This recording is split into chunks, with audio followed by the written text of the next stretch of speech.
We'll wait a minute or two while we have other board members checking in.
Valerie, do we have anybody else still checking in, or can you tell? Is this everybody? Like we're still waiting on Yadira. Okay. And let's see, 1, 2, 3. And Valerie, I think Jordan is sitting in the Oh, yep, yeah. he needs to come in. There we go. You need to come in. Thanks.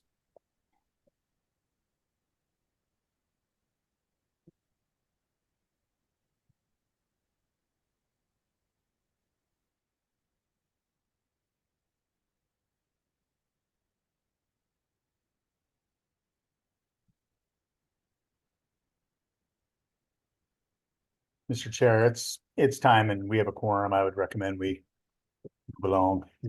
We will move forward. And with that, I will open our budget hearing and pass it to Jordan to discuss the presentation of the approved budget. Jordan.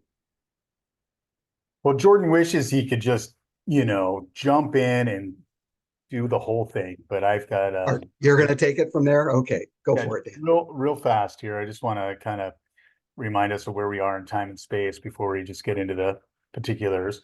So just a reminder for the board, so budget hearing connect to our board meeting. We just had our budget committee meeting where this budget that's proposed in front of you was approved by the budget committee. We need you to adopt it tonight or send us back to do more work, and we'll schedule another meeting if necessary, and that would be fine. I just wanted to share that nothing in the budget has changed. Like, we haven't made any updates to this budget. It is as it was when you heard it last as a member of the budget committee. And so with that, I did ask Jordan to just kind of put the big picture stuff back on your radars, and then we'll take public comment and any questions that the board might have. And with that, I'd like to pass it to Jordan.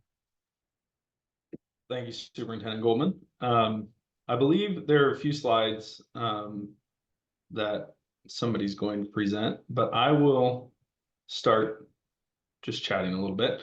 As Superintendent Goldman said, nothing has changed in this budget. It is the same budget that we proposed, given that we didn't hear any requests for changes from the budget committee. If you go to the next slide, whoever's controlling the slides. I just wanted to touch on a few of the big things that we talked about in the budget committee meeting. There's no new information here. It's literally the same slides, just going to highlight a few things as we go. So on this slide, in our budget assumptions, we have the increases to our component districts. That is one of the big changes. We did 5% for operations related things, 8% for instruction related things. That is strictly to cover the cost of our operations. There was no other reasoning for those increases. And our budget assumes the same level of utilization from the different districts. The other big one that I wanted to remind folks about is the EIECSE grant came in at $351 million. That was short of what we advocated for and what we articulated to the legislature we needed for adequate service levels. So there are some reductions in that program, And we have done some things to kind of stem those reductions, both in the general fund and then also in our regional inclusive services grant, and our nursing services fund. Our federal funds are assumed by the state to be flat, and so we've assumed the same in this budget. Next slide, please. Actually, 2 slides.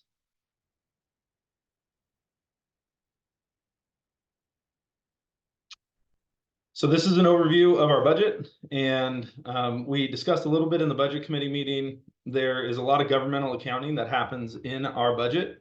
And so while this is truly a $276 million budget, as you can see just above the totals there on transfers and transits, they total out to about $88 million, $89 million.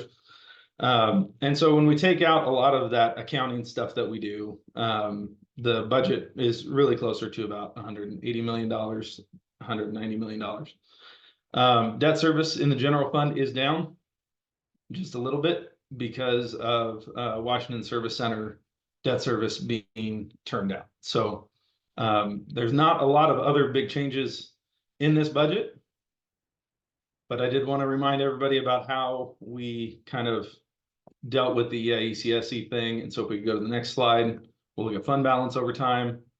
We were able to grow the fund balance through COVID a little bit because we were able to shift some of our expenses to Fund 243, which is where we accounted for all of our federal relief funds that we received during the pandemic. And that's because the federal and state governments made us fundamentally change how we provided services. So we were able to retain a little bit during that time.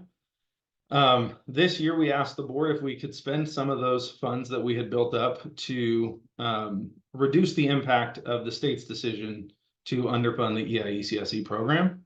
And that brings us our estimated fund balance down to about 8.6%, or that's where we expected it to be when we were proposing the budget. It may be a little bit higher than that at the end of this year. But either way, what that does is it puts us in a nice place. We expect a slight operating deficit next year, puts us in a place where we can finish out next year at the board's goal of 8%. Next slide. And then as a reminder, the blue is our enterprise fund. Those are services that we sell to districts.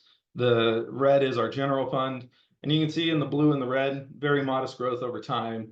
The most substantial growth we've experienced is in our special revenue fund. And so the special revenue fund is where we account for things that are restricted in nature, meaning that the people who give us the funds tell us how to use those funds. They don't come to us and then we have a bunch of discretionary or a bunch of discretion over how to use them. Our unrestricted funds are our general fund only. Enterprise fund is less restricted than the special revenue fund, but they are services we've sold, they're commitments we've made, and so we have to do that, do the things that we've committed to do. The special revenue fund is almost completely restricted. The only exceptions is when we do sometimes commingle kind of enterprise-ish activities in where we have grants. And so there's slight flexibility, but really not any flexibility there either. And next slide. So this is a brief overview of our significant FTE changes. As a reminder, this is not an exhaustive list. This is only places where we increased or decreased FTE by more than 2 in one individual subfund. Most of the movement you see is EIECSE and then outdoor school. EIECSE was, this is not the level of reduction we made this spring. We started with a budget that we thought was going to be a level of funding we would receive. We knew before we even ended last fiscal year that we were not going to get that level of funding, and so we closed roughly 30 positions. We never recruited those positions. We never hired those positions. Nobody lost their jobs, anything like that. But it did leave us, when we got the disappointing funding news earlier in this calendar year, that there wasn't additional funding coming, we did have to make some changes to EIECSE. We have tried to minimize those impacts, one with the transfer that I mentioned earlier from the general fund, but the other is by shifting some of the FTE from that fund into Regional Inclusive Services Fund, the Nursing Services Fund, things like that. And then on outdoor school, it's just a change in classification. We haven't actually added positions. We are just recognizing certain position types as FTE positions now instead of non-FTE positions. Next slide. So for the reductions we had to make in EIECSE in the spring, these are the number of reductions we made, what the previous FTE was in those different categories. And so you can see the percentage. The largest percentage decrease was admin. The second largest was classified, and then the third largest was licensed. This shows that we did try to minimize the impact felt by student-facing staff, but you know, the cuts did have to go across the entire program to make it work. As licensed staff, as you can see, is by far the most FTE in that program, and then classified after that. So those were the main things that I just wanted to touch on, remind folks about. As I said earlier, the budget committee did not ask us to make any changes, so we did not make any changes. The budget in your packet is the budget that was presented at the budget committee meeting. And with that, I'll open it up for questions. Thank you. Do we have any questions for Jordan or for Dan or for anyone? Yes, please, Maureen. Actually, thank you, Jordan. And it's just a request. Jordan, these may be the slides from the budget committee, but they're a great kind of recap at a higher level. And just the budget book is in our packet. So if you could forward your slides, I just appreciate to have those accessible. I appreciate the summaries in the slides. Thank you. Absolutely. Yep. Thank you. Helpful. Thank you. Other questions?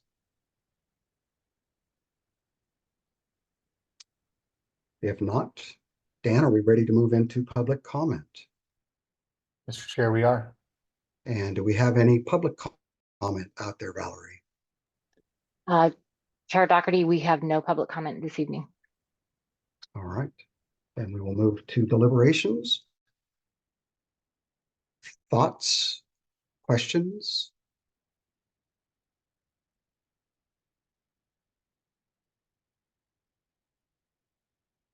If not, oops, I'm sorry, Maureen, there we go.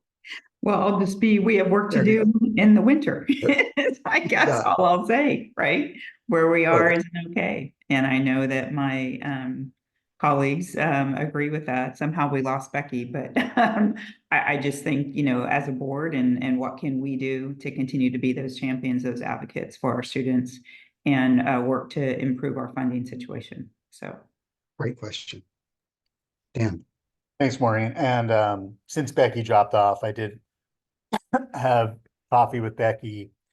And I think what she was planning on saying right here is much akin to what Maureen just expressed. And, you know, all of our board members, myself, we're all in spaces where we can have some level of impact and sometimes get people's ears, especially in the legislative and Salem world. And I know I'd be remiss if I didn't let you all know that Becky was going to try to charge everybody up on getting in the fight for early childhood education. I mean, this is as far upstream as we can get. We do birth to 5 services for the kids who need us and families who need us the most. And it's the one thing in the whole education enterprise last year in the legislature that didn't get funded appropriately, or at least at what was asked for current service level. Becky's back now, so she can fire people up herself. Becky, I was trying to carry some water for you, but I don't know if I'm doing you justice. So we're deliberating and just making comments here. And Maureen said, time for us to roll our sleeves up, basically. You're on mute. My apologies. I do not know what's happening with my internet, but it was happening during the first meeting and then it started on this meeting. So I hope you guys can all hear me. First of all, we all know that this is an issue that we have to take up with the state. And we've been talking about this all year long, and all of us have to carry this water with our local legislators and just know if this is something we value, and that's what our budget should reflect, a moral that this is our values, and we value our students and especially our most vulnerable students. And as much as I would like to see a budget where we could cut and slice and put, that's just not the way the ESD budget works. We have to take the money where it comes in. And I absolutely, as much as, it would be tempting to take our 8% reserves and spend them down to nothing to carry us over this next. That is just not a fiduciary responsible thing to do as a board, because we don't know what the next year holds, and we don't know what you have to have some kind of cushion, and we have to keep doing the work that the ESD is supposed to do. So I really appreciate how much you thought was put in to try to take money where we could and put it. This really is going to lie in this next year when this full session comes up in January, that we are at that table and we are making sure that we have the money for the early intervention that we need to take care of our most vulnerable students. And that's going to take all of us to do. So it's with a heavy heart that I have to back a budget where we are having to let some staff go and definitely hurting some of our most vulnerable students. Thank you, Becky. Dan, is there something that the ESD, OAESD is doing in this front? You Yes. being the current chair? Yes, we have, I mean, we're not gonna do very much this summer. We sprinted all the way through March and April with legislators, and it is where it is. We try to get that emergency board meeting, and that failed in April. We do OAESD, like happen to be president next year. EIECSE is going to be our number one issue in terms of a legislative ask.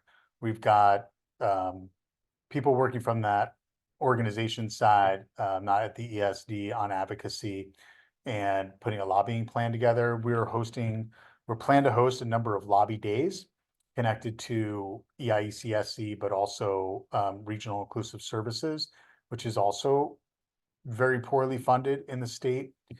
So those will be two areas for Northwest Regional ESD that we're going to take express interest. Those will probably be our two issues. We might have to lean into career technical education and workforce development, because we're 47th as a state in investing in CTE and workforce development. And we're not going to get anywhere as a state like that in terms of building a workforce and having people have family wage jobs here in Oregon. So those will probably be our ESD top lines, but the board has a big say in that. And so this summer in our work session, we'll talk about the big issues facing us, and we'll try to put together a plan internally. But OASD for sure, COSA is and OSBA both want to move this issue on EIECSE. We have some other advocates in the Children's Institute and others that are planning with us. So we'll give the board plenty of opportunities to weigh in here next year. Wonderful, thank you. Other thoughts?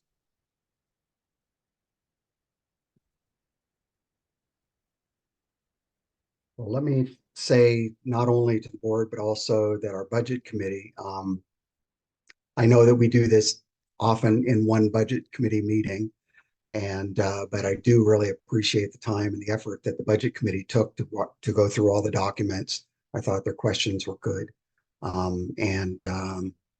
And I think we have a plan for this. With that, we do have a resolution 24-007. And let's see, do we have Jordan? Are you coming back in on this issue? Do I see? We'd just be happy to it's up to the board to entertain this resolution. I think, Jordan, we need like a whole bunch of this read actually into the record. So Jordan, you can be specific about what is expected here on this resolution. perhaps one of the board members will take you up on it. Yeah, so as far as what needs to be read, we just really need the be it resolved read. So you don't need to do all the different numbers because those are in the printed resolution that will be signed by the chair and superintendent.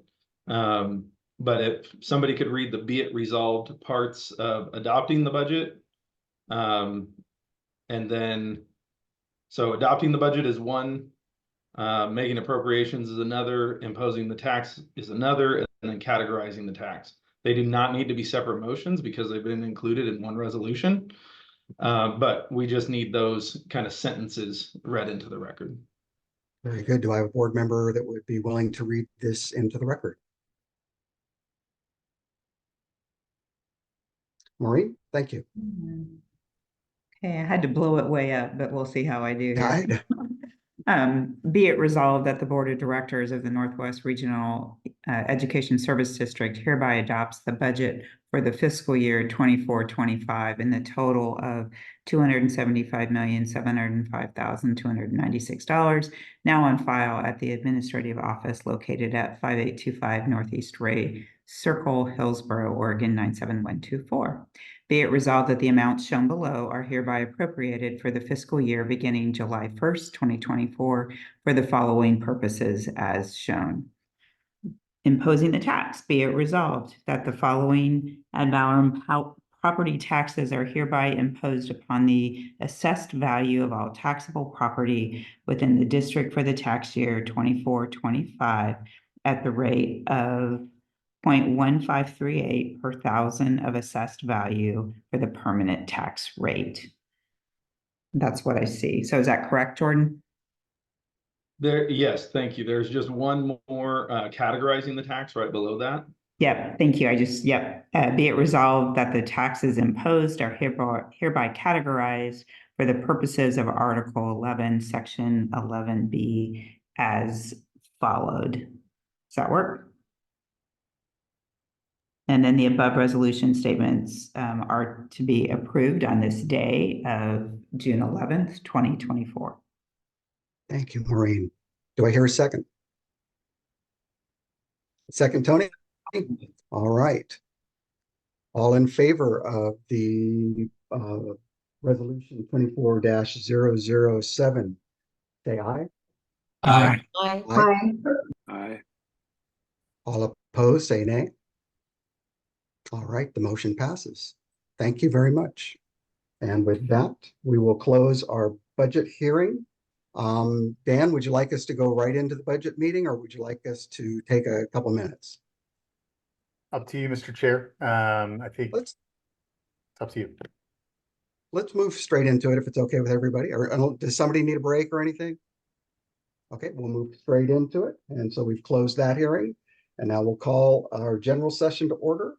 And with that, it looks like Tony is going to do the Pledge of Allegiance. And let's see, Yadira is doing the land acknowledgement, please.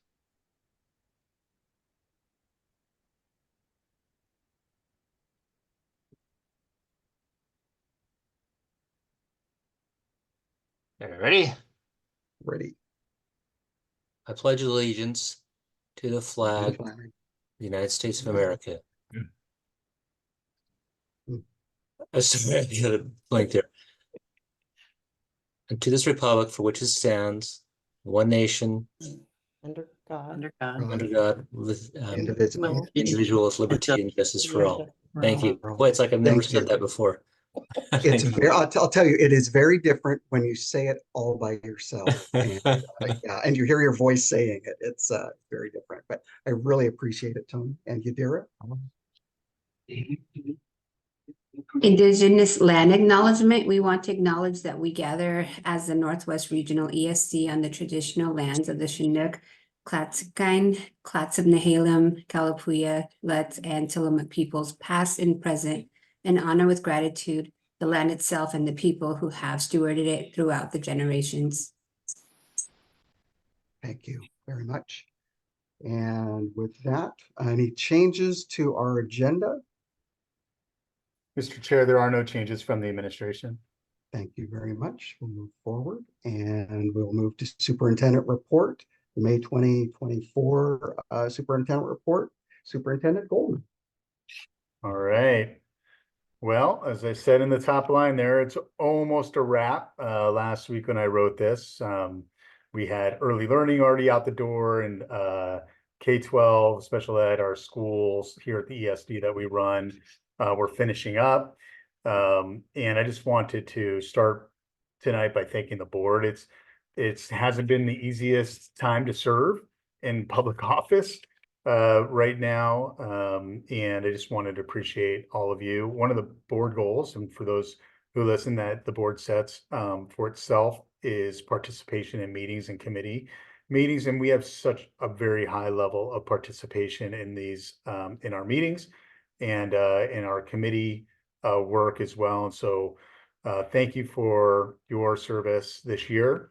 Next time I get to see you all in this kind of setting will be in late July. So we have a little bit more time in between meetings than typical. And I hope everybody has a really nice July, of summer weather and spending time with the people that you really care about. So thank you. This time of year is, not only does it bring over 300 pages of board materials to review in June, it also has other significant culminating impacts across the agency. There's always this kind of rush to the finish where we try to squeeze in as much as we can, because we know kids are going to, leave the system for the summer, or a lot of folks will. And teachers and educators are kind of perfectionists. Like, we don't like a lot of loose ends. That's one of our many amazing characteristics. And so people are trying very hard to leave things wrapped up and in really good shape for the next year. So there's just been a ton of stuff, and I wrote about some of that here in our board report. One of the things that we do every year is we recognize our retirees across the region. There's this little link here. I really hope you clicked into it. There's some pretty amazing people who have spent their careers and their professional lives in service to others. And I'm always amazed at this time, and I kind of get teary when I speak at the retirement stuff, because these are like, people who, they're just the best among us, really, and just do a lot for other people. And so I hope you got to flip through. The big test is, did you see the last page where Tim is like in his 80s rock gear? So if you didn't see that, I know you didn't get through that whole thing. You should definitely do it. It's pretty good fun. And thank you to folks like Tim at Levi who have done so much for kids. We have had graduation ceremonies. We had an end of the year. One of those graduation ceremonies happened at a powwow that our staff put together. And that's through a grant that unfortunately is ending. And so our big thing after the powwow, this is our second annual one, was how do we keep that going without money? Like what can we do to think about doing that again? And I saw a number of folks from the ESD at the powwow, and that is a graduation ceremony for our native students in the region, and they came from like all over the place. It was very, very cool. And the fry bread was delish. So it was a pretty good event. And we also had our Cafe Equity Summit, Cascade Alliance for Equity Summit, where it was student-led. And our Office of Equity and Family Partnership spent a lot of time and effort making sure the kids were prepared.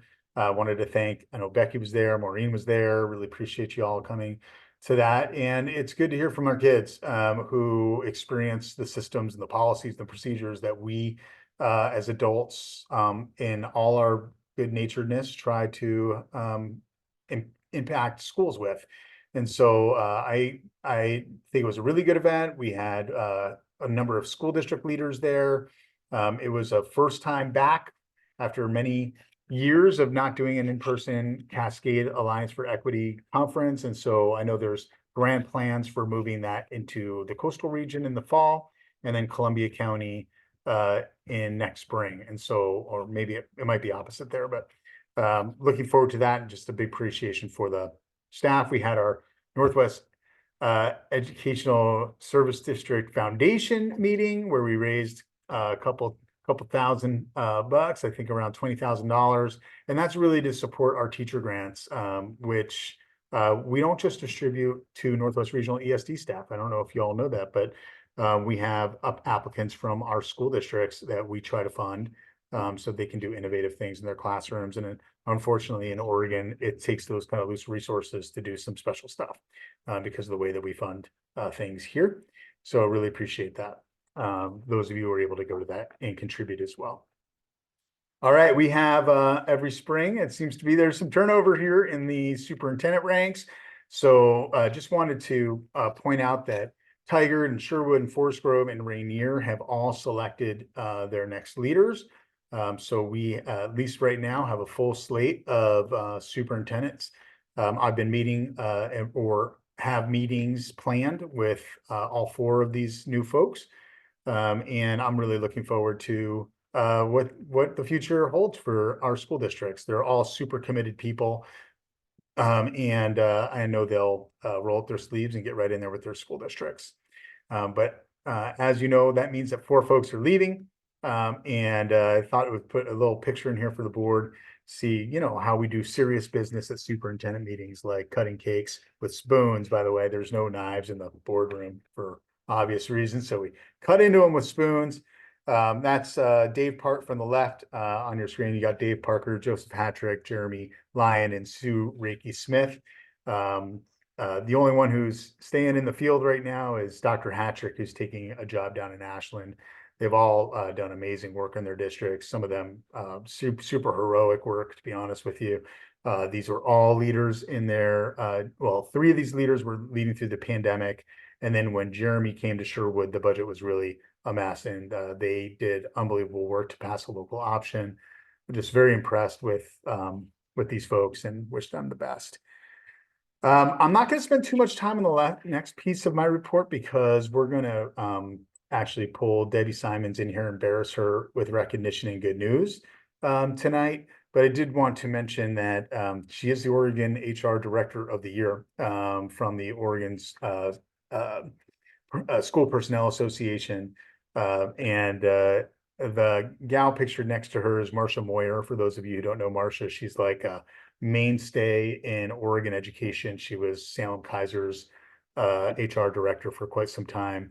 And she bestowed this award on Debbie, and super proud of her. Debbie, as we talked about earlier tonight, Debbie, her first 2 weeks on the job were dealing with vaccine exception requests, and it was just hair on fire since the moment she came here. She is amazing, does a ton of work behind the scenes to help this place run well. And so just congratulations to her, and we'll embarrass her more in the coming moments here in the board meeting. Also, another thing I won't talk too much about is the facility progress over on Alakilek Street or Avenue. The main thing here is that the bones are good. Yay. So bones are good and we're on time. We're very ahead of schedule inside. Outside, we're a little behind, but it's not a critical path to opening kind of stuff. So we're in pretty good shape, and the budget is able to support most of the dreams. We have some, and we'll get into that later, but we have some what I call vision elimination decisions, or value engineering, as they call it in the field. I call it vision elimination. And so there's some, there are obviously things that just don't fit in the budget almost every project these days. And so we can ask more about that later. 2 more things. One is the revenue forecast. It came and went about a week and a half ago. It's another really positive revenue forecast. So the kicker continues to grow, and the reserves continue to grow. They're not growing as fast as they once were, the reserves. But by all accounts, it's a very strong short-term revenue forecast. The long-term forecast, they're forecasting, it's just a forecast, right? But they forecast it to cool off, but not to change in terms of like a negative trajectory. So I gave you a little bit more detail in the report here. But I guess my short thing there in relation to what we just discussed in the budget process, the money is there to serve the kids who need us the most. And so we behooves us to get after it even more than we did last time. And lastly, Hillsborough, and we're gonna be joined by Dorian Russell here at the end of our meeting. Hillsborough Board did appoint Dorian earlier last week, or actually 2 weeks ago now almost. And she'll be representing the Hillsborough School District on our board. The board doesn't take action on that, as you know. It's kind of like the board, Hillsborough, the boards appoint, and we have Dorian take the oath, etc. And they'll be seated. They'll be seated at our next board meeting. I just wanted to say how impressed I was with Dorian. Their testimony to the Hillsborough board, super inspiring. Their work and their resume is also super inspiring. So I think they'll do wonderfully here at the ESD. And lastly, that means that Yadira, after 2 years of service, 2+ years of service, will be moving off our board here at the ESD. Just wanted to thank you, Yadira, for bringing your perspective here and participating in all the ways that you have. You've done work with the BPAC committee, you've done work on the audit, and countless probably other things too that I'm leaving off here. And you're a great mom, and just wish you all the best, Yadira. So thank you. And with that, I'll turn it over to you. Thank you. And Yadira, thank you for your service as well. It's been good to get to know you a little bit, and I really appreciate that. So thank you. And with that, we're going to move on to recognition and good news. And I understand Kelsey's going to be helping us with that.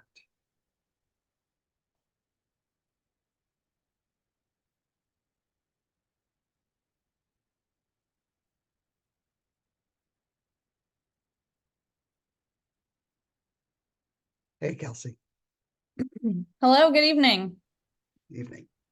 I have also Valerie, I'm going to make sure Tammy Frame is, and so Tammy Frame's going to be introducing Jody, our partner who is the pre-employment transition services specialist, to give you a little bit of a window into ways that community partners support our Pacific Academy folks, kiddos. And Valerie, maybe while we're talking, you can bring up some pictures of the graduation that they just had last week, which is a big deal and obviously the center of this work. And with that, Tammy, can you introduce Jody, our special guest? I'm happy to. Thank you, Kelsey. Mr. Chairman, board, and guests, I'm Tammy Frame. I'm the transition specialist for Pacific Academy, and it's my honor to introduce you all to Jody Johnson, the pre-ETs, as we call them, provider that supports our program and students. Jody has supported students at Cascade and Pacific Academies for about the last 7 years. She has supported students with self-discovery, interests, as well as training for staff who work with transition age students, a valuable resource. With that, please meet Jody Johnson. Hi, everyone. Thank you for having me, and thank you for this honor, Tammy and Pacific and Northwest Regional ESD. Yes, I have had the pleasure of working very closely and alongside Tammy for the past several years, and we've both grown together. My work as a pre-employment transition services provider is a VR-funded vocational rehabilitation funded service. So I'm contracted, and my home base is Multnomah Education Service District, but I serve Multnomah, Washington, Columbia, and Clatsop counties. And my work is by request. So we enhance and accompany transition services that are already being provided by school districts.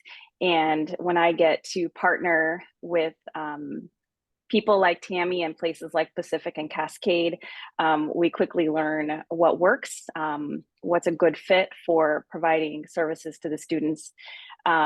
And I've had a lot of great experiences around self-determination, self-advocacy, more recently, even driver permit study class.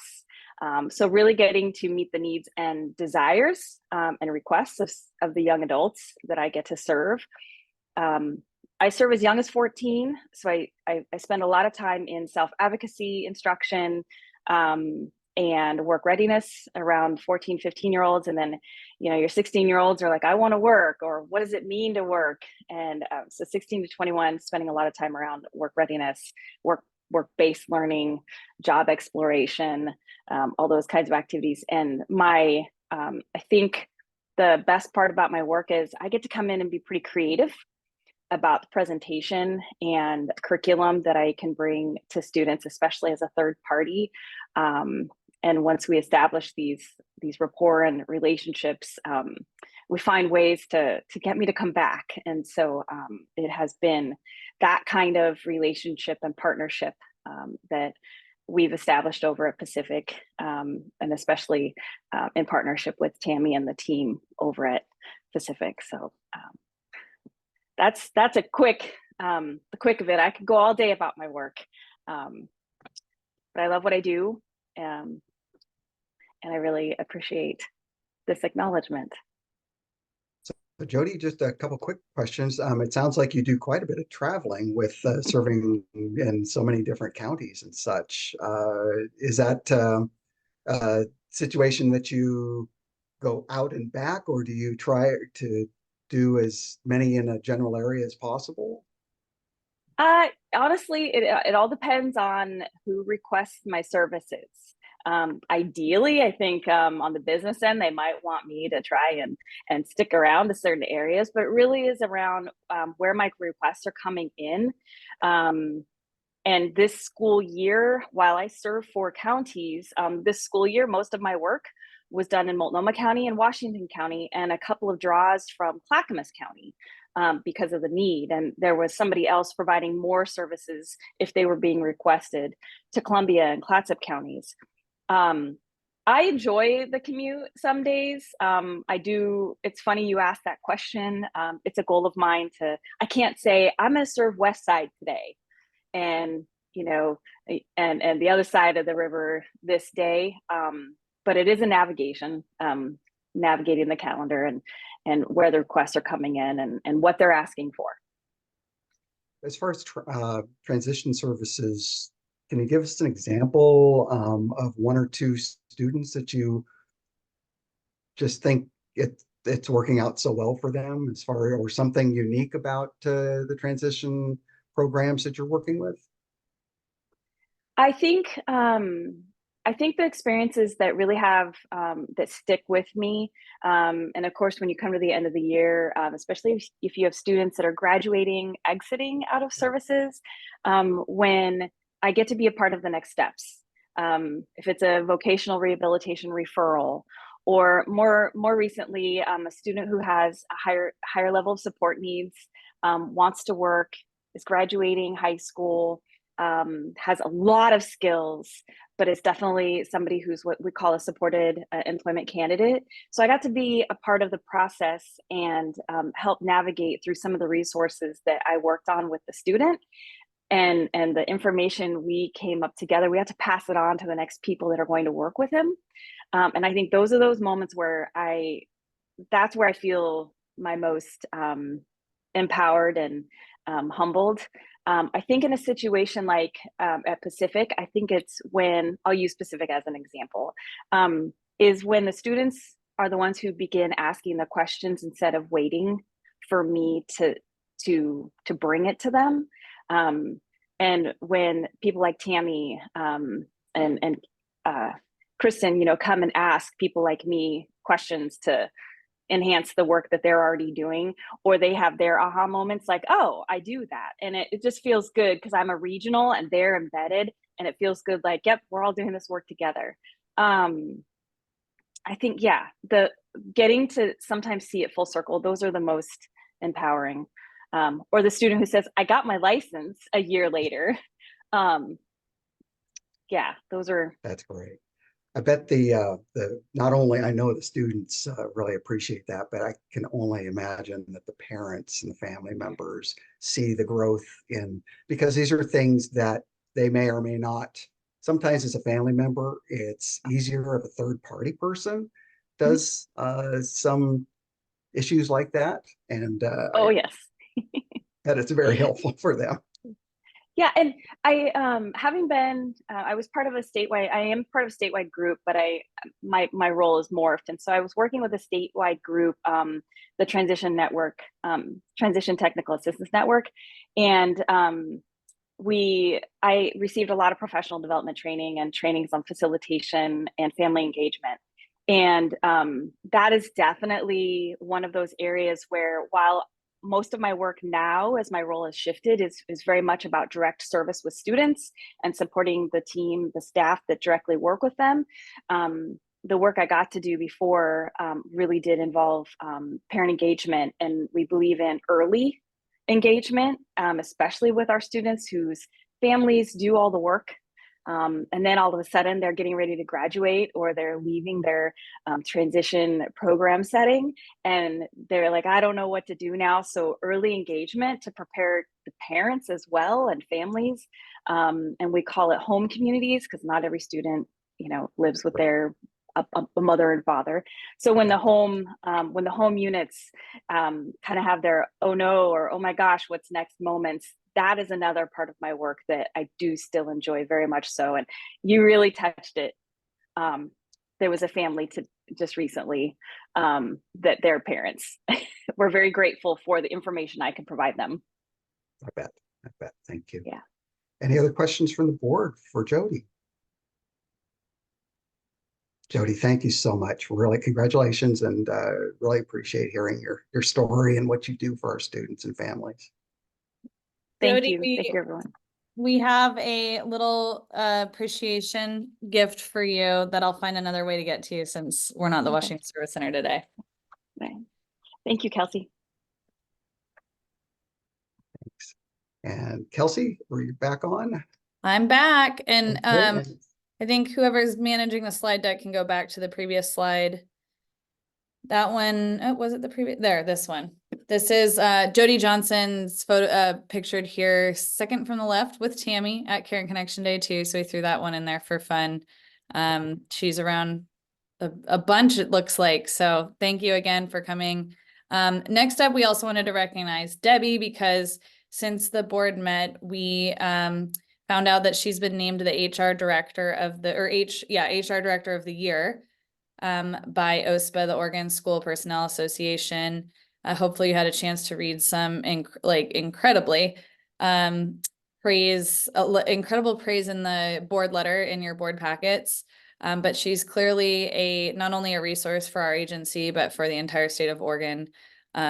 They were commending her for her strategy, ability to focus on what's important, mentorship, and a ton of other things. So hopefully you had a chance to see those things written about her. And do we have Debbie? Clicking through. Have Debbie. Okay, hopefully she got to hear some of that. And Debbie, your gift should be sitting on your desk. It is. Thank you so much. So thank you and congratulations again. And if the board has any questions for what this means or why she might have received this honor, let's just let Debbie, please explain sort of a little bit more about this award and what they're recognizing you for. Well, I wish I could explain how I was nominated and ultimately selected. I do know from my prior time on the board that the organization does work to recognize an HR director and an HR specialist every year as part of the state. I like to say that it's because I'm old and I've been doing this work for more than 20 years that sometimes I have suggestions when people call me for help. And at the same time, I'm hugely humbled by this award, hugely humbled, honestly, to be in front of the board in this space, and would hope that that means we're doing good things. The work of human resources is something that isn't always seen. We do a lot of helping behind the scenes for things that no one ever knows that we do. And so the recognition in that is something that I'm very humbled and honored to be able to accept. So Well deserved. Any questions or comments from board members? Oh, Becky, please. Debbie, your career has been long and you've done many different things around the state. And I'm sure one of your favorite jobs was being the principal at Lincoln Savage. Go Tigers. But I want to know how you felt the calling to go from being an educator, being involved in schools, and then focusing on human resources, because it's become such an important part of educational work. oh, that's a tough one. Let me see. When I was a teacher, I was always involved in all the things. So if there was an opportunity to spend time with kids as a coach or as an advisor through Honor Society or basketball, or honestly, spending my Saturdays. I spent Saturdays doing Saturday school for kids who weren't successful Monday through Friday, middle and high school level. And I loved it. What I realized about myself, Becky, is that I really enjoy solving problems. And while I was a middle school teacher I lose count of how many of those years were 8 or 9 of them. I had 7 or 8 different principals during that time.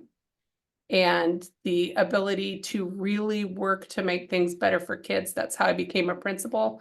The role in human resources, I'm committed, and I know many of my colleagues throughout the state, we are committed to making sure that kids have the very best adults in front of them and systems and solving problems that we can possibly do. Those aren't things that are commonly associated with human resources, but that's a commitment I personally have, and I know several of my colleagues around this state share that. Well, congratulations, well deserved, and we're very fortunate to have your expertise in our Northwest Regional ESD. So job well Yes. done. Yes. Any other thoughts or comments? Well, I know Debbie was in between spaces when I think you didn't hear any of the stuff that I said, but you're going to have to watch the YouTube. Won't do it to the board again. I'm just very grateful for Debbie. I think the board knows that Debbie was hired in the middle of the pandemic and agreed to come do this work. I think she was enamored by the complexity of the ESD. It is a different beast, and she's just done amazing work in the hardest of conditions. Truly, generational kind of moments. And so, thank you, Debbie. I'm very happy that that we've gotten to work together in the last couple of years, and congratulations. Thank you, Dan. Congratulations. That's great. Thank you, Debbie. Yep. Thank you. Right. And we will move on with our consent agenda. Do I have a motion to approve?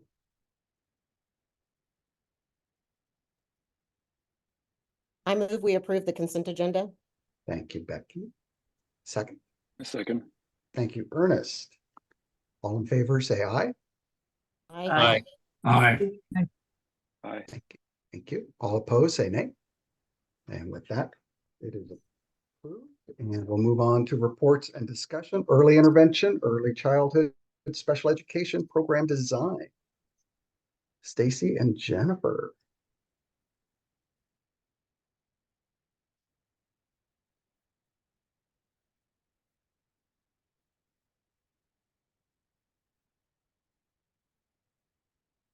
Welcome, Stacy and Jennifer.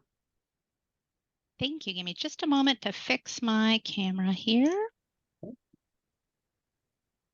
right. Good evening, members of the board. Thank you for having us here this evening. I am here to talk with you a little bit about some of the good work that our department has been doing in spite of the budget situation that we've been adjusting to. And so I will be talking a little bit as well as my director, Jennifer Vanderscher. You guys may remember Jennifer from the work that she does with regard to the build out of the Alaclec building, but she'll be with us tonight talking about our programming. So Valerie, if you want to go ahead and advance the slide, that'd be great. All right, so I just want to provide a little bit of context. I know you all are aware of the budget shortfall and some of the impacts that that is having on our programming. We're no longer able to purchase tuition spots in some of the high quality preschools that we were previously able to work with. And it also reduced our inclusion opportunities and really, it really has stymied the work that we had worked very hard over the last 2 to 3 years to do, as well as resulting in a reduction in staff. And so this last year in particular, you know, we had already scaled back the hiring that we had hoped to do when we knew that there was a budget situation looming. And so the result was this year we had very high caseload numbers. And in consideration of the fact that we were really trying to work with inclusion, we had a limited service continuum. And if you're unfamiliar with that term, what it means is in a special ed program or in a district program, we always want to have a nice continuum of options for appropriate places in which to provide services for children. And we had reached a point where we had limited options, and we had some specific groups of children that we weren't really doing the very best job serving, and we knew that we had a need in that area to be able to do better. And so we went into the planning phase of this with this kind of as the backdrop, knowing that the big things we needed to work on were how are we going to continue to provide quality services for children in spite of a significant budget reduction? How are we going to work with the number of students that we have, given that we had, very high caseloads this year? And then also, how were we going to somehow expand the options that we had available to children? So that was the hard ask that we had when we started this process. But I'm pleased to say that we've done some really excellent work, and Jennifer is going to take a moment to talk with you a little bit about the process that we went through to begin making those changes. Yes, thank you. All right, good evening. And yes, we had the opportunity to come together with representatives from our department to help design what this was going to look like. We really leaned into liberatory design. So we used several discussion protocols so that we could build connection and deepen our relational trust with each other. So the first meeting that we had, we met and we started with grounding our work in the values of Northwest Regional, information about what the situation was, where we were at, and then taking into account staff priorities. We had surveyed and met with our staff to find out what their priorities were. So this first meeting that we held, and also examples of how other ESDs are managing the work. So we went through a protocol called the 4 C's. Through this, we generated some great ideas from our staff. And then our administration team took all the information back that we'd gathered and created a draft proposal. So then the next meeting we came together, and I'm sorry, I didn't write down the dates. I think this was first was April. No, March. Then this was We did March, April, and then May. March, April, May. Thank you. So this would have been our April meeting. So we used another discussion protocol that they call a charrette that's used in the architecture world. And the idea is nothing is completely finished, that you can always improve it and make it better. And so our staff gave us feedback on what was going well, what we could change about our what we'd created in our draft. Also shared with them that a large team can improve things. So they generated questions for us. And again, our administrative team took back those questions, the things that they felt weren't clear enough, and came back a third time in May with, again, this representative team throughout our organization, our department. And then we did what was called a hosted gallery walk. And again, they looked at the 3 big areas that we were looking at, which would be the expanding the continuum of services, making sure we had comparable caseloads, and what the professional growth and development would look like. And so then we gathered that information, and now we have a very solid plan that we feel received a lot of feedback from our staff. It went through many iterations, and so we're feeling very good that we have a solid plan to move forward. and that we utilized a process that gave our staff voice, particularly the people that are closest to the work. Thanks, Jennifer. Okay, Valerie, you can go ahead and go to the next slide. So we have some primary outcomes that we are in the process of getting scaled up for the fall start to services. One is we are going to be transitioning our early childhood special educators. Those are the folks that serve the children ages 3 to 5. We will be transitioning to a primary service provider model, which is going to allow us to have more comparable caseloads between providers. That's not something that the program has used before, but the feedback from the staff was largely positive in support of it. And it's also the model that the two other largest ESDs use in their ECSE programs.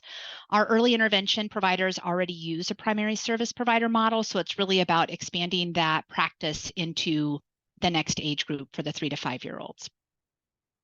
We have been able to expand our service continuum and classroom options, and in part, we're able to do that because we are transitioning to the primary service provider model. We would not really have been able to do that without this shift in how we're going to provide services to families. And then to support that transition, we have created a planned and intentional professional learning plan that is essentially going to take each staff member will get between 2 and 4 hours a week of professional development and learning. That will include equity module training.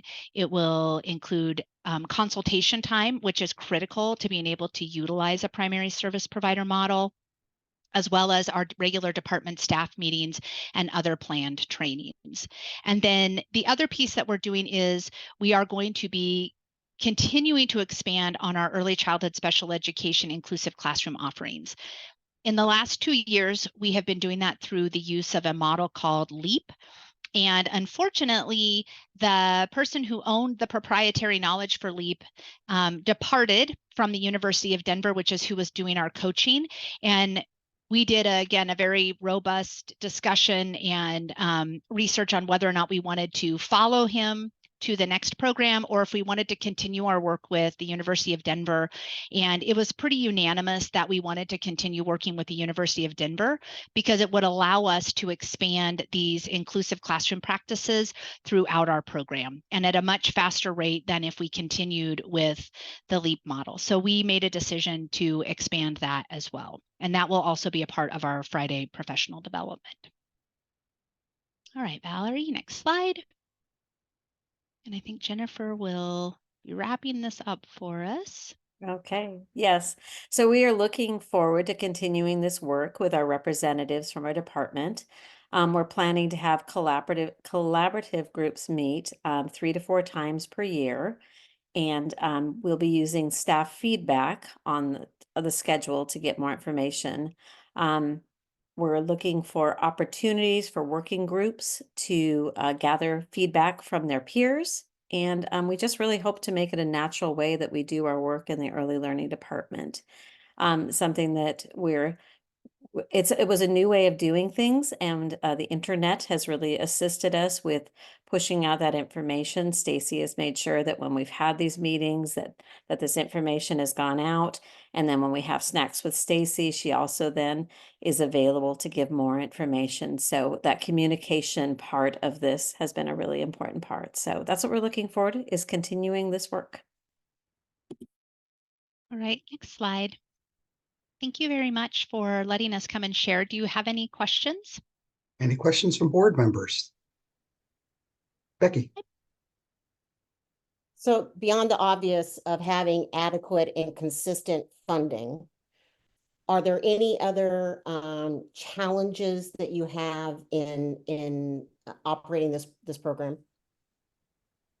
I think the challenge is going to be that even though it's a necessary change, there has been so much change that has occurred over the last 3 to 5 years because of the pandemic that the biggest challenge will be implementing another change, but we're really committed to doing it slowly. This isn't going to be a hard, like flip the switch and now we're doing the thing. We're going to be working with the staff over the next year to make this transition and also keeping our expectations in line with that. So my hope is that as we go along, the staff will feel supported in this, and that by meeting with this group that's going to be providing feedback for us throughout the year, that we'll know if we need to slow things down or if they're ready for us to speed things up. But I think the change for staff will probably be the part that will be most challenging. Stacy, would you mind if I gave the board members some more like administrivia challenges? Just so. Of course not. I mean, those are, I mean, we've done a lot of change in this program, so I really appreciate the go slow to go further notion. Just two other things on the legislative level that the board, I know we've talked about this in the past, but I do want to just, continue to feed the board kind of some of these bigger legislative challenges. One is that procurement for this is our largest state contract, and procurement from the state level was abysmal this year, and it must change. I've had multiple conversations with the governor's office and folks in ODE that we didn't get a finalized contract for EIECSE, and money didn't start to flow until I think it was February this year, maybe January, but February. I think it was February. And what that means, right? Because we just had a budget conversation, and Becky, you were talking about why we need to have an ending fund balance and we can't just spend down to zero. We literally fronted this program with ESD resources, and we almost had to go take a bridge loan. We almost had to come to the board and ask you to approve us to take a loan with interest to actually pay people. That's how close we were this year. Major problem. Another major problem with this program in all grant and aid programs, but when they get this big, major problem. We cannot save money from biennium to biennium. It's 2 years of funding. You got to use it or it goes back to the state. It creates conditions in the good times where you're, people feel like motivated to spend money on things that might not be mission critical. Not saying we've ever done that here, but it sets up that dynamic. And then in the bad times, you literally don't have a reserve to fill in the gaps. And so we at the ESD have done some things to lessen the blow, like ending fund balance, regional inclusive services, and we cut some administrative positions in the general fund so that we can move more money into EIECSE. But those are not sustainable. That's not a sustainable way to go. And so those are two major challenges that we've got to get after here with the legislature. And Stacy, I'm sorry I know we're probably past 10 minutes and it's my fault. But I do, if you could in 1 minute or less, describe and define what the primary service provider model actually is. Sure. When we are in this change and it's going to be rocky, that the board knows what we're actually trying to accomplish there. Yeah, like I mentioned, our early intervention teams have been using this for years and they're very skilled at it. We'll have a lot of good internal resources to help.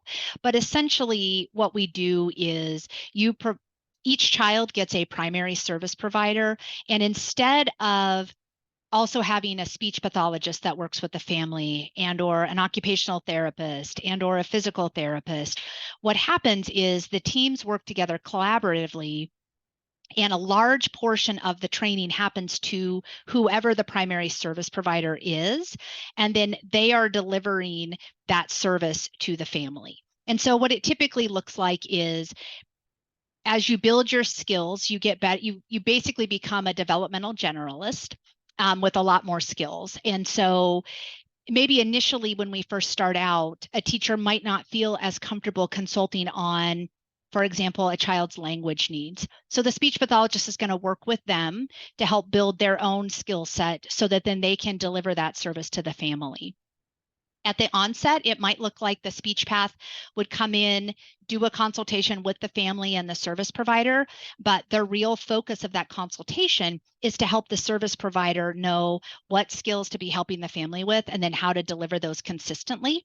And then when the teacher gets maybe to the end of their skill range with that, they will then reconsult with the speech pathologist. So at the onset, it does take a lot. That's why teaming is so critically important. We have to make sure that all of our disciplines are working together. And then, but over time, teachers become, speech pathologists become, occupational therapists, they all become so much more adept at being able to consult on multiple areas of development. And so then you're able to streamline things for the family. They're not then having to work with 3 different providers. This will work very good for those children who are parentally placed in community settings. Those community preschools won't have to try to keep track of who are the 3 or the 4 people that come in and consult to that site. It will just be one primary provider. The other piece that's important about this change is that historically, we have not had everybody with a license doing service coordination, being a primary service provider.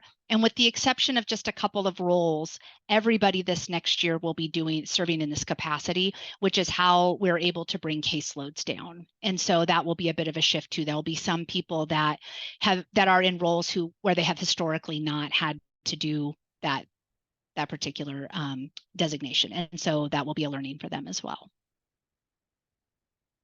Thanks. Very good. Any questions from the board? If not, thank you so much. It's great to sort of hear sort of a deeper dive into some of the programs that we know that we service. So appreciate that. Yeah, thank you very All much right. for your time this evening. Thank you.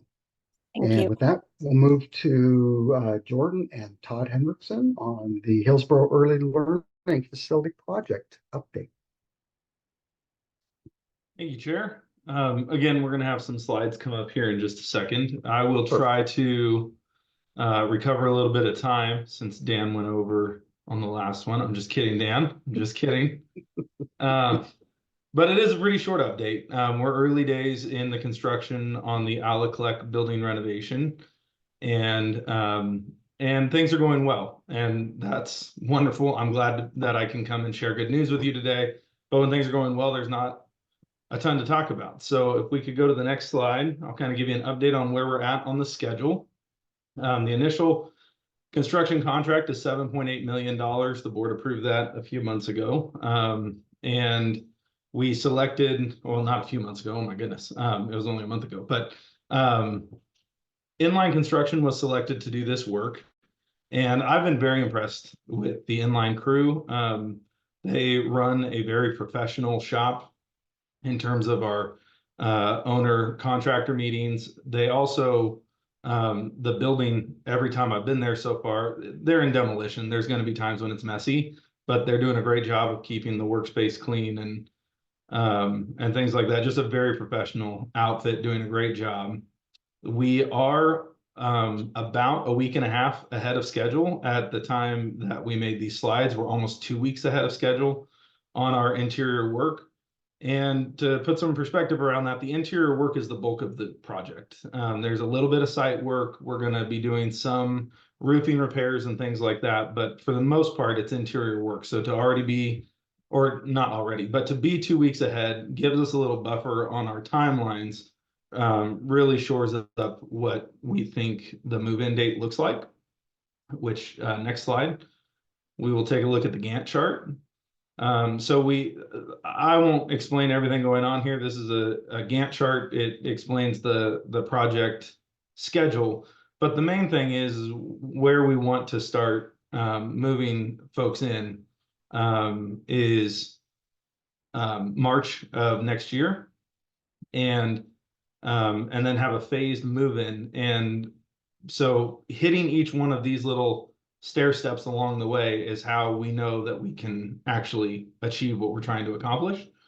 And so taking you back to the last slide, you don't need to go back to the last slide, but being 2 weeks ahead, any one of these little steps can introduce problems into a project. And so building up a buffer early in a project, it just gives us a lot more assurance as we move through all of these little steps that we're going to have the time we need on each of them to get this job done on time. Next slide. So this is the really great news. I've spent a lot of time on construction projects with the Gresham Barlow School District over the last several years. And demo is without a doubt the most nerve-wracking part of the whole project, because that's when you start tearing into walls and flooring. A building as new as the Alaclec facility should not have any lead-based paint or asbestos or anything like that. Those were all outlawed by the time this was built. But honestly, you just never know. I've seen some crazy things in newer buildings, and so the fact that we're into the walls, we're into the ceilings, we've done our roof inspections.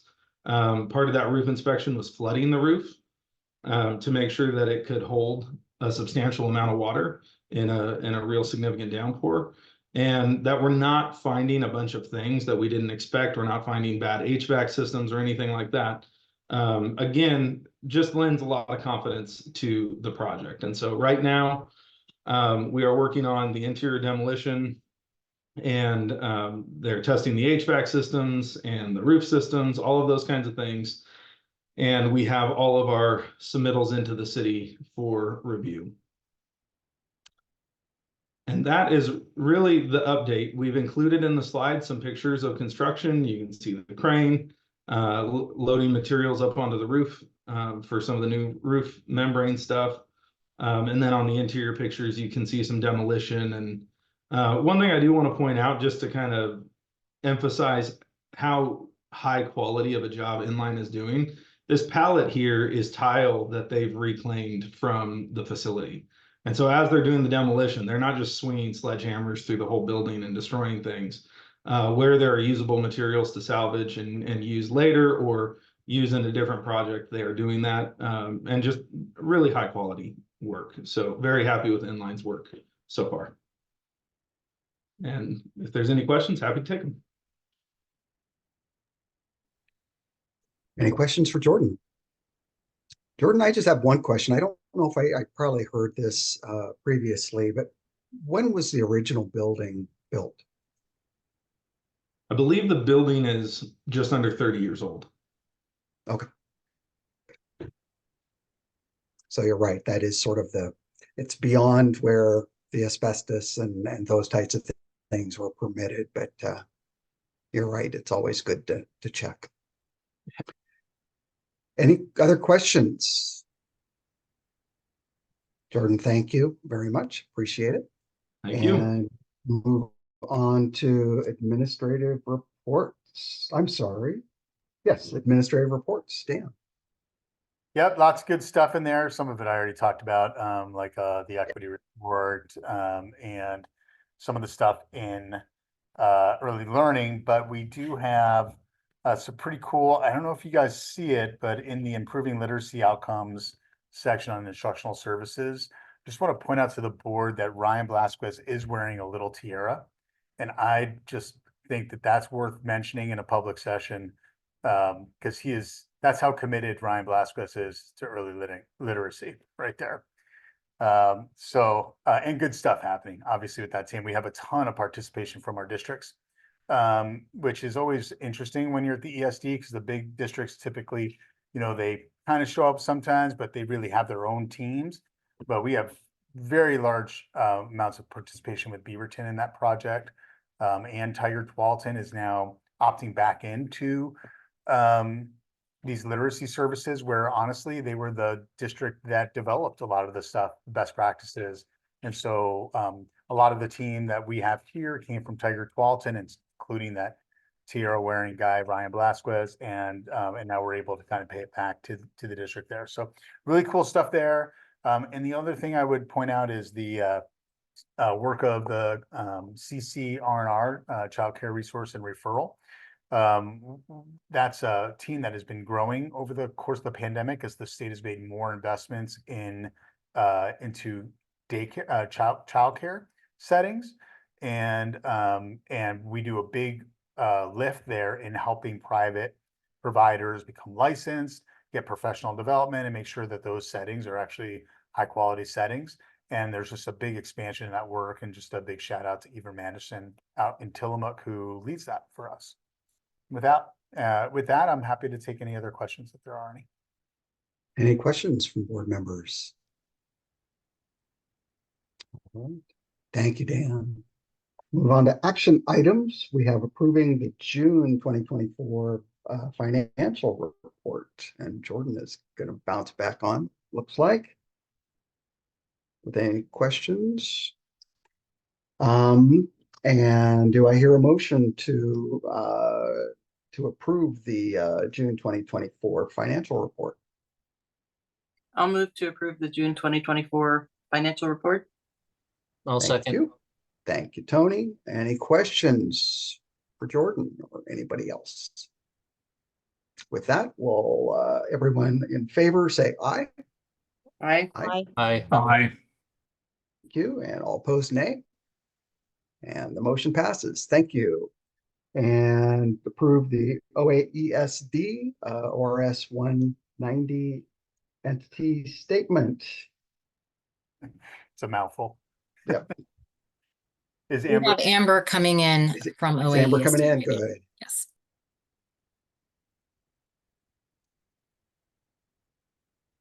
Chair Doherty. Hey, Amber. Oh, it looks like you're either it's some wonderful location. I doubt that, but looks pretty nice. Nice background. Chair Doherty, if I could, I'll just quickly introduce Amber. Please. There's Amber here, and I have a feeling that Amber is actually in some like crazy tropical place called near Salem. But it looks great. Looks great. So Amber is, for those of you who don't know, Amber, haven't met her. She's the executive director of the Oregon Association of ESDs. And this little project here that we have before the board has been a kind of a pretty significant lift for Amber and the squad there at OAESD. I'll just say one little thing about it, and then I'll pass it to Amber for the full explanation. But really, OAESD is kind of not a real entity right now. And really, it's a function of whoever hosts the organization and collects dues. So right now, that's Benton Lincoln ESD is the host. And really, OASD is just kind of a program under that. I mean, we have bylaws and stuff, but there's no real agreement that binds us as a governmental, or a thing for the IRS, et cetera. So that's what this is about. And with that, I'll pass it to you, Amber. Thanks for being here. Thank you, Superintendent Goldman. Good evening, board. Thank you for having me. We are here to talk about the Chapter 190 agreement put forth by OAESD. As Dan referenced, OAESD hasn't in fact been its own entity. We are in fact like a program under whomever our ESD fiscal sponsor is. And so right now it's LBL ESD, but our operations have grown over the past handful of years, as has our staff membership as well. And with that growth came some more questions and investment in looking into liability to make sure that we're protecting the association and all of our member ESDs in our association, which includes Northwest Regional and the 18 other ESDs. So we've been engaging in conversation with PACE, who is the insurer for districts and ESDs in Oregon. And what we discovered is we really need to be classified as an entity under a sponsored fiscal agent. And right now we're not a governmental entity. So we were looking at some different options, including the Chapter 190, nonprofit status, etc. And through, oh gosh, it's been probably 2 years, Dan. It's been a while. We've exhausted the list at looking at the options. Our leadership has established that the Chapter 190 agreement to become a legal entity in Oregon is going to be the best fit for our association currently to meet our needs and protect our membership and our association. That doesn't mean in the future we might not also be looking at nonprofit status to grow into, but at this point in time, through our research and then our legal guidance as well, the Chapter 190 meets our needs. And so what it does is, with board approval from our members, we're able to move forward with filing for establishing ourselves as an entity, but under a fiscal agent. And so this agreement outlines all the stipulations of how we operate as an association with our membership, but also have protections across the board and for our ESD fiscal agent sponsor. What I would propose and like to see happen is if folks are willing to put forward a motion to approve this proposal brought forth to you, it will allow for protection for each ESD, including Northwest Regional, for your participation in our events, activities, in our different board structures, as well as any of the things that the association is deciding upon as a group through the association. So we'll still be able to be protected under PACE for insurance purposes. And so it's guaranteeing that additional protection that right now is in limbo because we've grown. So with that, I would really appreciate if folks would consider moving this forward, but I would be happy to answer questions or address any concerns. Thank you. Questions for Amber? Becky? And you may not be the right person to ask because you may not be an expert, but how does this differ from the organization of COSA or OSBA? Thank you. Both COSA and OSBA have classifications as nonprofit associations. They have different classifications for that status, but that is something that they have moved into for their business structure. If we move towards becoming a nonprofit at this point in time, not only will we have to establish infrastructure to be able to operate, including being able to pay perhaps a different rate of pay for services, et cetera. But we also wouldn't be entitled to PERS or protection from PACE. So COSA and OSBA are not covered by PACE insurance. And so a benefit for us by going the Chapter 190 route is that we're able to still maintain that coverage and continue to have lower costs for operations while we look into those other options and potentially expand in the future. And this Chapter 190 does not cost any of our members additional fees to establish. Good question too. Other questions? With that, I would entertain a motion.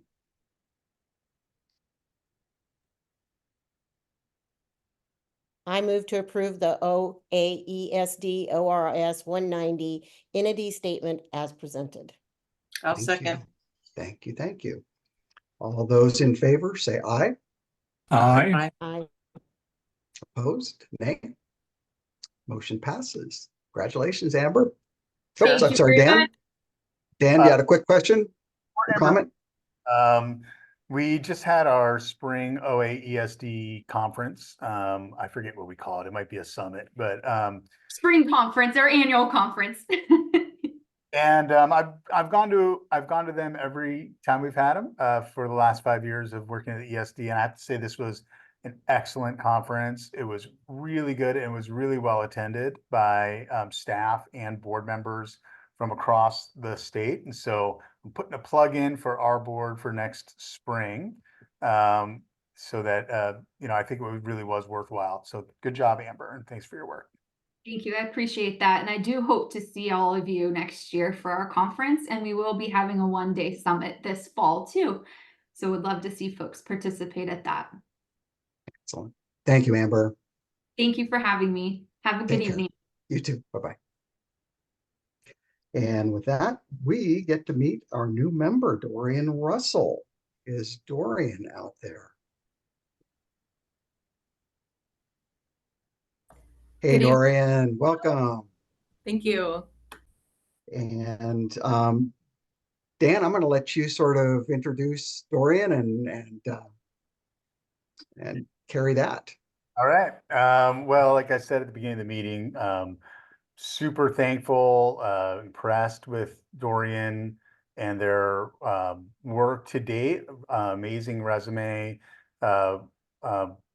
shared their values with the Hillsborough School District Board. And Dorian, I don't know if you're comfortable kind of sharing the same type of information with this board, or if you're prepared to do so.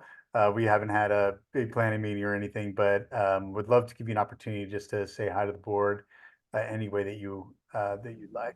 Yeah, I'm happy to, and happy to wing it. And good evening, everyone, and thank you for having me. I'm very excited to be serving on this board and appreciate the opportunity to share a little bit about my background. I grew up in the Hillsborough, Aloha area, came up in the Hillsborough School District as somebody who was the first in my family to graduate high school and to go on to college. And, from accessing speech therapy services in elementary school to being a PCC dual enrollment student while I was in high school, there are so many ways in which I've benefited really in the multi-jurisdictional context for our education system. And so I'm really, really thrilled and excited to be giving back to my community on this board and in this capacity. To me, it's really paying forward a lot of the benefits that I had to bring me to the position that I'm in today. Professionally, I've had a career that has been primarily in program administration and governments and nonprofits, as well as in public policy. Both in a public policy like staff context and in an advocacy context. I have experience at the local, state, and federal levels. So I'm excited to bring that lens to the work as well. I'm also somebody who lives my life as an openly queer person with a disability. So in many different ways, you're going to get my personal, educational, and professional expertise really blended together here. And yeah, I just can't underscore enough my passion for public service and to give back in this way that to me is very meaningful. Moved back to Oregon just before the pandemic, really intentionally wanting to bring my roots back to where I'm from and really make sure that my professional and volunteer careers are really developing this community. So thank you so much for having me. And I'm excited to join you and to work alongside each and every one of you starting in July. Thank you. And I was very impressed reading through your information. Washington, D.C., all the different things you've done federally as well as the state. It's very impressive. So very cool to have you on this board. And Dan, do you want to do the oath or would you like me to do the oath? Either way. However you choose, I'm happy to do it. I have it in front of me. Why don't you do the oath this time, please? Okay, Mr. Chair. Okay, Dor, it's gonna be a repeat after me moment here. Okay, sounds good. So I state your name. I, Dorian Russell, solemnly swear that I will support the laws of the United States. That I will support the laws of the United States. And the state of Oregon. And the state of Oregon. Policies of the Northwest Regional Education Service District. Policies of the Northwest Regional Education Service District. During my term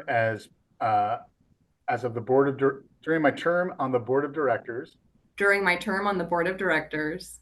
Faithfully and impartially discharge. Faithfully and impartially discharge. And impartially discharge. The responsibilities of the office. The responsibilities of the office. With my ability. With my ability. All right. You did it. Congratulations. Congratulations, Dorian. And just so the board's clear, it's in the packet this way too, because we got some legal advice here that Yadira, you're not off the hook until July 1 at 12:01 a.m.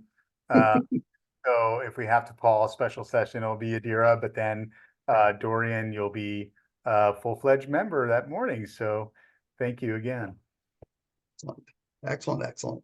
Great. Congratulations. And we'll look forward to seeing you at our meeting in July. So that'll be great. All right. And with that, we have board member comments, and I'll just sort of quickly start out and say that I have been dealing with I'm fine now. I'm not COVID positive, but I was almost as soon as we finished our last meeting. And so that sort of took me out of duty a lot, and I was unfortunately sick during the time that we had the foundation dinner, and so I missed that. But I will be there next year, and I understand it was a well done event again, and I'll look forward to hearing some of our board comments from Chris and such, and Becky and anybody else who was able to make it. So with that, do we have any other comments? Any things going on in your lives or with work that you're doing? Well, I will just say the foundation event was really, really good. We made quite a bit of money, over $20,000, but there's still time to contribute. So if you haven't contributed yet and you'd like to, you can go to the foundation website and enter your PayPal, and you can be a contributor too. It's a simple process. So it's a simple process. You got it. All right. Anybody else? Becky.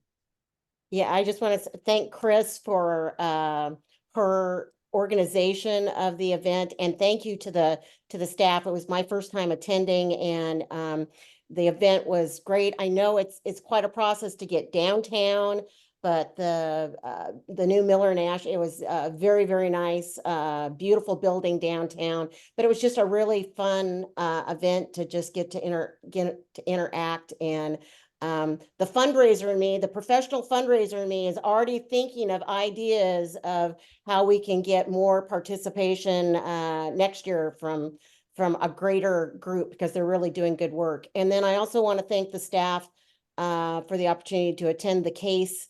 Again, my first time attending something like that. I was so impressed with the quality of the organization throughout, but really it was just great to be able to interact with students the way we were given the opportunity to do, and just again to be reminded of why we do the work that we do and why an ESD is so important, because it was just top quality. And Dan, to your staff, I know all of these extra things take extra work on top of all of the other things that they're doing, and just want to acknowledge that how much it's appreciated of how your staff goes above and beyond to do such great quality things. Agreed. Any other comments? So I just wanted to say thanks for letting me be on this board. It's been a rewarding experience, and I'm grateful to have been able to participate in the good work that it does. And to my fellow board members, thanks for your dedication, and working with you guys has been a pleasure. Thanks to the staff and administration, your unwavering commitment to our students is inspiring, and your work often goes unrecognized. So just know that you're the backbone of the district's achievements, and I'll carry this experience with me in my next endeavors, and I'm confident that the board will continue to do great work that impact the lives of our students in our community. So thanks for letting me be a part of that. Thank you, Yadira. It's been a pleasure, and please, you have an open invitation to please just pop in to any board meeting that we have. It'd be great to see you and reconnect up again. Thank you. All right. Becky, did you have one more question? No, I just wanted to thank Yadira for her service, and look forward to working with Dorian, but thank you for your service. Thank you so much. All right, with that, we will conclude our meeting, and we will see everyone pretty much in July. All right. Thank you so much. Take care. Bye-bye. Bye, everybody. Good night now.